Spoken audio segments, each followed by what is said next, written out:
Hi, John. Tim, how are you? I'm doing pretty good. Thank you for coming back over. It's a pleasure. Doing this fun stuff together. You have this odd and fun guitar. Would you turn just a little bit so we can see more than a... How about that? Yeah, there we go. And I've always loved this guitar. We've played together on it a few times. We just did a new performance with it, one of my regular guitars and this one. And I'd just like to have you talk about it a little bit and tell us what you're up to with this thing. I'd love to. So you and I own multiple instruments, and it's fun to have different instruments speak to you, and certain things in your playing manifest themselves as a result of playing a particular instrument that are not planned. So this guitar has been through about 5 iterations. I've had this guitar since the 1980s. It started as a Warmoth guitar. It's still a Warmoth body, but I have a luthier friend in the San Juan Islands, Bobby Warren, great guy who I'm still in touch with, and he modified it for me. He pulled off the original top because it had some electronics in it that I had removed. He hollowed the guitar out. I think it's I'm not sure what the body was originally, but he put a cedar top on it, so it's chambered. And this is a Bartolini acoustic guitar pickup, a real old Bartolini. And he made this neck for me. So this was my main guitar for a while. Then I wasn't playing it as much. Then I decided to use baritone tuning on it. There are different versions of baritone tuning. In my case, it's C to C, so it's not a full fourth down. And then I wasn't playing it for a while, but I liked the instrument. I actually sold it to a friend and then decided to buy it back because I missed it. And I still wasn't playing it much, but I liked the guitar. I was kind of attached to it for sentimental reasons. And I thought it might be fun to experiment with it as a fretless instrument. So my friends at the 12th Fret in Portland took the frets out, and even though it looks fretted, if you're just looking at it on the screen, these are pieces of plastic where the frets used to be, so it's a smooth fingerboard. And to play a fretless guitar in tune, you essentially put your finger where the fret used to be. So to play a G, I'm not playing it here, but I'm playing it essentially on the 3rd fret. So the tricky part of this is finger placement to play it in tune. The other thing you discover is that chords are impossible. Double stops sometimes. What I've discovered, actually, if you can do what fretless bass players do, which is to create kind of a wide vibrato, you can do things like that, and it's a little more forgiving. Yes. So if I wiggle it around a bit, the intonation is still not perfect, but it sounds a little more pleasant. And the scale on it? The scale is, I think, 25 and a half. Okay. And so what I've discovered, that another thing that I like is you can get some semitones by just simply sliding your finger up slightly above or below where the fret marker is. So I'm getting a note that's kind of in between F and G, or F and G sharp. For a bluesy effect. Exactly. Or a quarter tone. Certainly saxophone players do that kind of thing. Exactly. Or maybe I'll slide up. So stuff like that. So you and I played Equinox in our performance, and if I'm playing that melody by myself, I might go... and then a little vibrato there.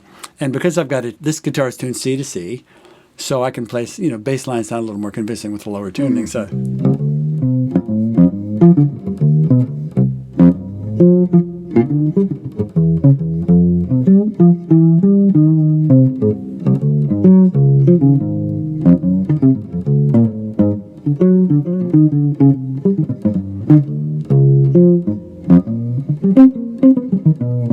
So I'm thinking a little more like a bass. Yeah. Again, chords don't really work. But I can do, sometimes if I play very softly, I can go... Ghost. Yeah, so I'm not trying to get everything exactly in tune. I'm just kind of hinting at it. And actually, bossa novas can work pretty well.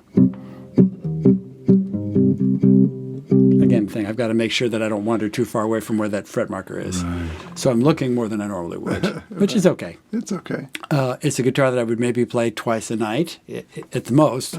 And we've played, I think I've maybe hauled it out once in the course of an evening. But it's just a fun sound. And I've used this with...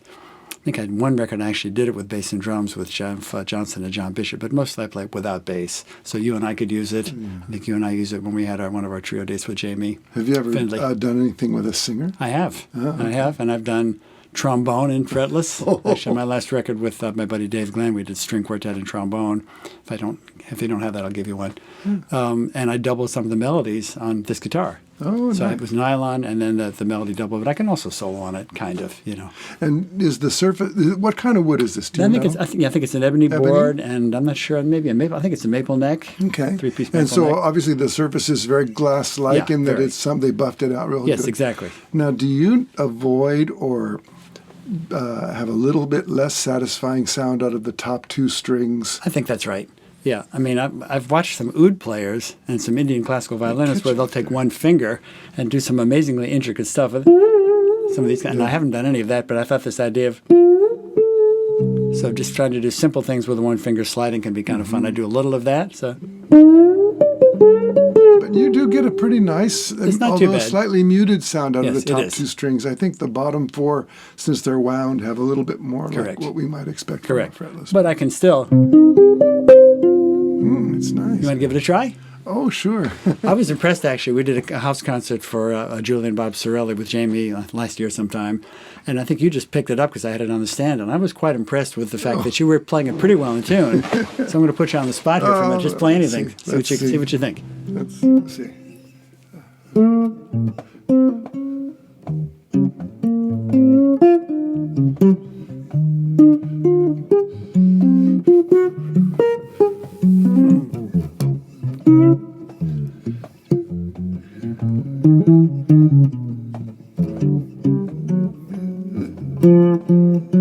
Light strings. Yeah, they're real light.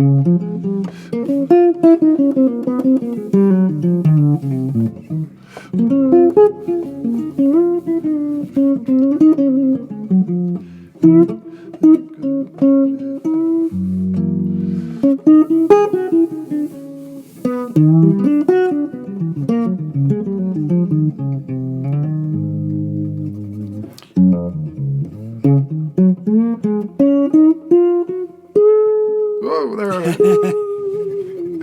Kind of fun, right? Yeah. You talked about maybe getting another fretless instrument. We should do two fretlesses. Oh, that sometime. would be fun. That No, would it be might be interesting. dangerous, but That could be a little dangerous. So this guitar, like I said, is just a weird little hybrid, but I'm really happy I have it.